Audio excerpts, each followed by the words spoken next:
ಆತ್ಮೀಯ ವಿದ್ಯಾರ್ಥಿಗಳೇ ನಮಸ್ಕಾರ.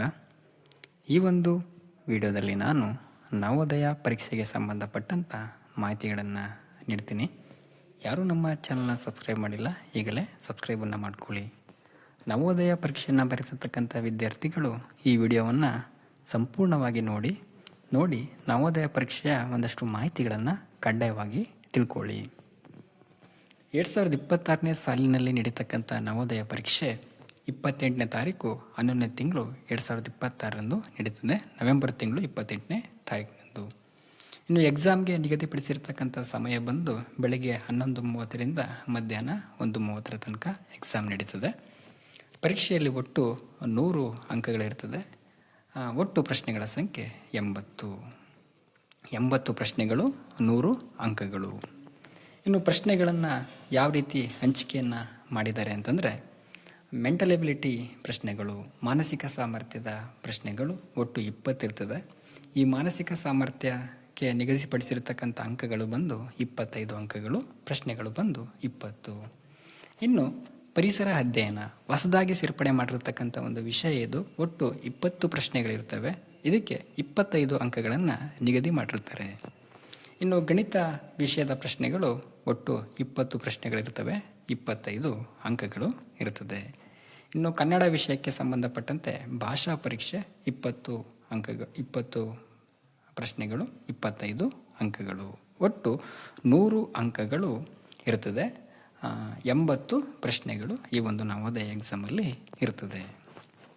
ಇನ್ನು ಮುಂದಿನ ವಿಚಾರವನ್ನು ನೋಡೋದಾದರೆ, ಈ ಒಂದು ನವೋದಯ ಪರೀಕ್ಷೆಗೆ ಪ್ರತಿ ಜಿಲ್ಲೆಯಲ್ಲಿ 80 ಮಕ್ಕಳನ್ನು ಆಯ್ಕೆ ಮಾಡಿಕೊಳ್ತಾರೆ. ಆ 80 ಮಕ್ಕಳಲ್ಲಿ ಗ್ರಾಮೀಣ ಅಭ್ಯರ್ಥಿಗಳು 60, ನಗರ ಪ್ರದೇಶದಿಂದ 20. ಅಂದರೆ ಗ್ರಾಮೀಣ ಪ್ರದೇಶದ ಮಕ್ಕಳನ್ನ 60% ಮಕ್ಕಳನ್ನ ಆಯ್ಕೆ ಮಾಡ್ಕೋತಾರೆ. 20% ಅಂದರೆ 20 ಮಕ್ಕಳನ್ನು ನಗರ ಒಂದು ಪ್ರದೇಶದಲ್ಲಿ ಆಯ್ಕೆಯನ್ನು ಮಾಡ್ಕೋತಾರೆ. ಇನ್ನು ನಿಮ್ಮ ಪರೀಕ್ಷಾ ಕೇಂದ್ರದ ಒಂದು ವಿಚಾರ ನಿಮ್ಮ ಹಾಲ್ ಟಿಕೆಟಲ್ಲೇ ಸಿಗುತ್ತೆ. ನೀವು ಹಾಲ್ ಟಿಕೆಟನ್ನು ಡೌನ್ಲೋಡ್ ಮಾಡಿಕೊಂಡಾಗ ನಿಮಗೆ ಯಾವ ಒಂದು ಎಕ್ಸಾಮ್ ಸೆಂಟ್ರ್ ಇದೆ ಅಂತಕ್ಕಂಥದ್ದನ್ನು ಅಲ್ಲಿ ನಮೂದಿಸಿರ್ತಾರೆ. ಅದನ್ನು ನೋಡಿ ನೀವೇನು ಮಾಡಬೇಕು, ಎಕ್ಸಾಮ್ ಸ್ಟಾರ್ಟ್ ಆಗೋದಕ್ಕಿಂತ ಮುಂಚೆನೇ ಹೋಗಿ ನಿಮ್ಮ ಒಂದು ರೋಲ್ ನಂಬರಲ್ಲಿ ಯಾವ ರೂಮಲ್ಲಿದೆ, ಯಾವ ಒಂದು ಕೊಠಡಿಯಲ್ಲಿ ಕೂತ್ಕೋಬೋದು ಅಂತಕ್ಕಂಥ ಚೆಕ್ ಮಾಡಿಕೊಂಡು ನೀವು ಅಲ್ಲಿ ಹೋಗಿ ಕೂತ್ಕೊಳ್ಬೇಕಾಗುತ್ತೆ. ಪರೀಕ್ಷಾ ಕೇಂದ್ರದ ಒಂದು ಮಾಹಿತಿಯನ್ನು ನಿಮ್ಮ ಹಾಲ್ ಟಿಕೆಟಲ್ಲಿ ನೀವು ನೋಡಿ ತಿಳ್ಕೊಬೋದಾಗಿರ್ತದೆ. ಇನ್ನು ಪರೀಕ್ಷೆಯನ್ನು ಹೇಗೆ ಬರೀತಕ್ಕಂಥದ್ದು ಅಂದರೆ, ನಿಮಗೆ OMR ಶೀಟನ್ನು ಕೊಟ್ಟಿರ್ತಾರೆ. ಆ OMR ಶೀಟನ್ನು ನೀವು ಶೇಡ್ ಮಾಡೋದ್ರ ಮುಖಾಂತರ ನೀವು ಪ್ರಶ್ನೆಗಳಿಗೆ ಉತ್ತರಿಸಬೇಕಾಗುತ್ತೆ. ಇನ್ನು ಪ್ರತಿ ಪ್ರಶ್ನೆಗೆ 4 ಆಯ್ಕೆಗಳನ್ನು ಕೊಟ್ಟಿರ್ತಾರೆ. ಅಂದರೆ ಬಹು ಆಯ್ಕೆದ ಪ್ರಶ್ನೆ ಆಗಿರ್ತವೆ. ಎಲ್ಲ ಪ್ರಶ್ನೆಗಳು ಬಹು ಆಯ್ಕೆಯ ಪ್ರಶ್ನೆಗಳಾಗಿರ್ತವೆ. ಆ ಬಹು ಆಯ್ಕೆ ಪ್ರಶ್ನೆಗಳಿಗೆ ನೀವೇನು ಮಾಡಬೇಕು, ಅಲ್ಲಿ ABCD ಅಂತ ಆಪ್ಷನ್ ಇರ್ತದೆ.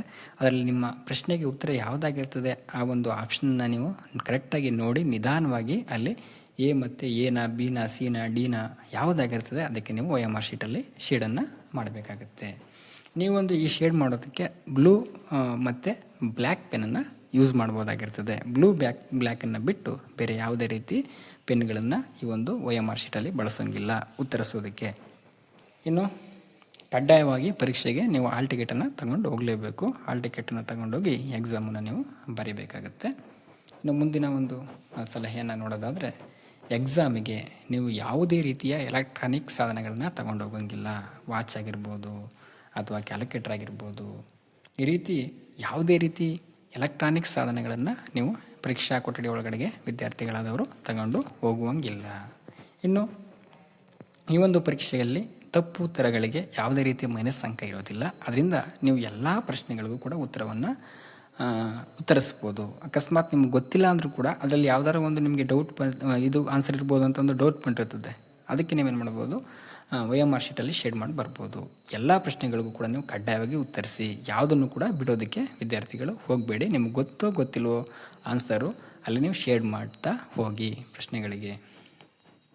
ಇನ್ನು ಗಣಿತದ ಲೆಕ್ಕ ವಿಚಾರಕ್ಕೆ ಸಂಬಂಧಪಟ್ಟಂಗೆ, ಗಣಿತ ಲೆಕ್ಕ ಏನಾದರೂ ನಿಮಗೆ ಕಷ್ಟ ಅನ್ನಿಸ್ದಾಗ ಮೊದಲೇನು ಮಾಡಿ, ಈಸಿಯಾಗಿರ್ತಕ್ಕಂಥ ಒಂದು ಕ್ವಶನ್ಗಳನ್ನೆಲ್ಲ ಅಟೆಂಡ್ ಮಾಡಿ ಮುಗಿಸಿ ಆಮೇಲೆ ಕಷ್ಟದ ವಿಷಯಗಳಿಗೆ ಹೋಗಿ. ಕಾರಣ ಏನಪ್ಪ ಅಂದರೆ, ಸಮಯ ವ್ಯರ್ಥ ಆಗ್ಬೋದು. ಕಷ್ಟದ ವಿಷಯಗಳನ್ನು ತಗೊಂಡು ಲೆಕ್ಕವನ್ನು ಮಾಡಿ ಕೂತ್ಕೊಂಡಾಗ ಉಳಿದ ಒಂದು ಪಾರ್ಟು ನಿಮಗೇನಾಗುತ್ತೆ, ಸಮಯ ಅದಕ್ಕೆ ಸಾಲೋದಿಲ್ಲ. ಅದಕ್ಕೇನು ಮಾಡಿ, ಫಸ್ಟು ಈಸಿಯಾಗಿರ್ತಕ್ಕಂಥನ್ನೆಲ್ಲ ಕಂಪ್ಲೀಟ್ ಮಾಡಿ ಆಮೇಲೆ ಕಷ್ಟದ ವಿಷಯಗಳಿಗೆ ನೀವು ಹೋಗಿ ಪ್ರಶ್ನೆಗಳಿಗೆ ಉತ್ತರವನ್ನು ಬರೆಯೋದಕ್ಕೆ ಹೋಗಿ. ಇನ್ನು ಭಾಷಾ ವಿಭಾಗದಲ್ಲಿ ಪ್ಯಾಸೇಜನ್ನು ಕೊಡ್ತಾರೆ. ಅದರಲ್ಲಿ ವಿರುದ್ಧಾರ್ಥಕ ಪದಗಳು, ಸಮಾನಾರ್ಥಕ ಪದಗಳು, ನಾಮಪದಗಳನ್ನು ಕೇಳ್ತಾರೆ.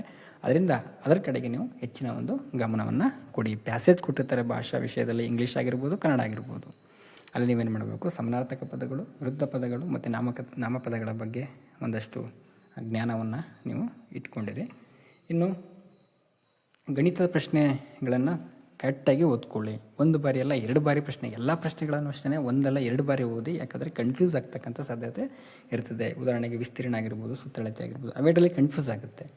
ಅಥವಾ ಬೇರೆ ಬೇರೆ ಕ್ವಶನ್ಗಳಲ್ಲೂ ಕೂಡ ಕನ್ಫ್ಯೂಸ್ ಆಗುತ್ತೆ. ಅದಕ್ಕೋಸ್ಕರ ಪ್ರಶ್ನೆ ಪತ್ರಿಕೆಯಲ್ಲಿರ್ತಕ್ಕಂಥ ಪ್ರಶ್ನೆಗಳನ್ನು ಸರಿಯಾಗಿ ನಿಧಾನಕ್ಕೆ ಓದಿ ಅದಕ್ಕೆ ಯಾವುದು ಉತ್ತರ ಅಂತಕ್ಕಂಥದ್ದನ್ನ ಕಂಡುಹಿಡ್ಕೊಳ್ಳಿ. ಇನ್ನು ಪರೀಕ್ಷೆಯ ಒಂದು ಕೊನೆಯ ನಿಮಿಷದಲ್ಲಿ ಒಟ್ಟಿಗೆ ಎಲ್ಲವನ್ನು ತುಂಬೋದಕ್ಕೆ ಹೋಗಬೇಡಿ. ಕೆಲವು ಸರಿ ಏನಾಗ್ಬೋದು, ಪ್ರತಿ ಪ್ರಶ್ನೆ ಉತ್ತರಿಸಿದ ತಕ್ಷಣ OMR ಶೀಟಲ್ಲಿ ಗುರುತು ಮಾಡಿ. ಎಲ್ಲನೂ ಗುರುತಿಸ್ಬಿಟ್ಟು ಆಮೇಲೆ ಮಾಡ್ತೀನಿ ಅಂತ ಹೋಗ್ಬೇಡಿ, ಕನ್ಫ್ಯೂಸ್ ಆಗಿಬಿಡ್ಬೋದು. ಅಥವಾ ತಪ್ಪು ಉತ್ತರಗಳನ್ನು ನೀವೇನು ಮಾಡ್ಬೋದು, ಅಲ್ಲಿ ಗುರುತಿಸ್ಬೋದು. ಅದಕ್ಕೆ ನೀವು ಇಲ್ಲಿ ಪ್ರಶ್ನೆಗೆ ಉತ್ತರ ಅಂತ ಗೊತ್ತಾದ ತಕ್ಷಣ ಏನು ಮಾಡಿ, ಅಲ್ಲೇ OMR ಶೀಟಲ್ಲಿ ಯಾವ ಪ್ರಶ್ನೆ ಅಂತಕ್ಕಂಥನ್ನ ಕರೆಕ್ಟಾಗಿ ನೋಡಿ, ಪ್ರಶ್ನೆ ನಂಬರನ್ನು ನೋಡಿ ಅಲ್ಲಿ ಏನು ಮಾಡಿ ಶೇಡ್ ಮಾಡಿ. ನಾನು ಫಸ್ಟೇ ಪ್ರಶ್ನೆ ಪತ್ರಿಕೆಯಲ್ಲಿ ಉತ್ತರಿಸ್ಬಿಟ್ಟು ಆಮೇಲೆ ತಗೊಂಡು ಹೋಗ್ತೀನಿ ಅಂದರೆ ಅದು ತಪ್ಪಾಗುತ್ತೆ. ಅದಕ್ಕೆ ಉತ್ತರ ಎಲ್ಲಿ ಗೊತ್ತಾಯಿತು ಅಂದ ತಕ್ಷಣ ಆ OMR ಶೀಟ್ ತಗೊಳ್ಳಿ, ಆನ್ಸರನ್ನು ಶೇಡ್ ಮಾಡಿ. ಏನೋ, ಬಿನೋ, ಸಿನೋ, ಡಿನೋ ಅದನ್ನ ಕರೆಕ್ಟಾಗಿ ಮಾಡ್ಕೊಳ್ಳಿ. ಕೆಲವು ಸರಿ ABCDಲಿ ಕನ್ಫ್ಯೂಸ್ ಆಗಬೇಡಿ. ಅದಕ್ಕೆ ನಿಧಾನವಾಗಿ ನೋಡಿ ಏನು ಮಾಡಿ ಆ ಉತ್ತರವನ್ನು ನೀವೇನು ಮಾಡಬೇಕು, ಅಲ್ಲಿ ಶೇಡನ್ನು ಮಾಡಬೇಕು. ಇಷ್ಟು ಈ ಒಂದು ಪರೀಕ್ಷೆಗೆ ಸಂಬಂಧಪಟ್ಟಂಥ ವಿಚಾರ ಆಗಿರ್ತದೆ. ಮುಂದಿನ ಒಂದು ವಿಡಿಯೋದಲ್ಲಿ ನವೋದಯ ಪರೀಕ್ಷೆಗೆ ಸಂಬಂಧಪಟ್ಟಂಥ ಹಳೆಯ ಪ್ರಶ್ನೆ ಪತ್ರಿಕೆಗಳ ಬಗ್ಗೆ ನಾವು ಡಿಸ್ಕಸ್ಸನ್ನು ಮಾಡೋಣ ಅಂತ ಹೇಳ್ತಾ ಈ ವಿಡಿಯೋವನ್ನು ಇಲ್ಲಿಗೆ ಮುಗಿಸ್ತಾ ಇದ್ದೀನಿ. ಯಾರು ನಮ್ಮ ಚಾನಲ್ನ ಸಬ್ಸ್ಕ್ರೈಬ್ ಮಾಡಿಲ್ಲ, ಈಗಲೇ ಸಬ್ಸ್ಕ್ರೈಬನ್ನು ಮಾಡ್ಕೊಳ್ಳಿ. ಧನ್ಯವಾದಗಳು.